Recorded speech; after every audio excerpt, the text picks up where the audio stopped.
আসসালামু আলাইকুম everyone, welcomes to memes life and vice page থেকে। সো তোমাদের জন্য আজকে একটা ইয়াম্মি একটা রেসিপি নিয়ে আসছি। এটা হচ্ছে লইট্টা মাছ ভুনা। অ্যান্ড এটাকে হচ্ছে খুব জেন্টলি মিক্সড করবা, একটু সামান্য আদা রসুন, তারপরে একটু হচ্ছে লবণ, তারপরে কর্নফ্লাওয়ার অ্যান্ড একটু ধনিয়া, তারপরে একটু হচ্ছে তোমার মরিচের গুঁড়া দিয়ে দেন একটু ভালো করে মিক্সড করে দেন হচ্ছে ফ্রাই করবা।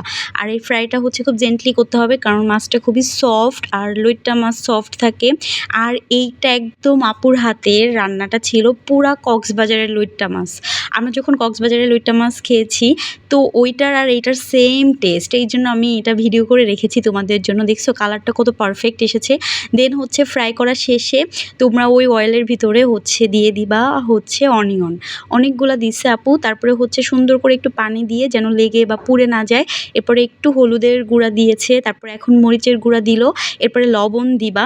এটাতে বেশি কিছু লাগে না, বাট ট্রাস্ট মি এটার টেস্ট একদম টপ নচ, একদম মজার একটা রেসিপি।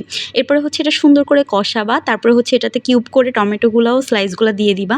টমেটোগুলো দিবা এখানে, কারণ টমেটো দিলে এটা টেস্টটা অনেকটা মজা লাগে। দেন এটা অপশনাল, তোমরা চাইলে দিতে পারো, আর না থাকলে এত ম্যান্ডেটরি না। দেন হচ্ছে আপু ফিশগুলা যেগুলো ভেজে রেখেছিল ওইগুলো দিয়ে একটু কষালো, আর সামান্য একটু পানি দিয়ে দিল। দেখছো একদম পারফেক্ট একটা কালার। আর এটা দেখে আমার এখন আবার জিভে জল চলে আসছে। ভয়েস দিতে দিতে আমার এটা আবার খাইতে মন যাচ্ছে। অ্যান্ড এটা হচ্ছে ধনিয়া পাতা লাস্টে দিয়ে দিবা। দেখতেই পারছো যে একদম প্রপার রান্নাটা হয়ে গেছে, and it's ready to serve with hot rice. আমরা রাইস দিয়ে খেয়েছিলাম। And thanks for watching my video. Bye bye, আবার অন্য ভিডিওতে দেখা হবে।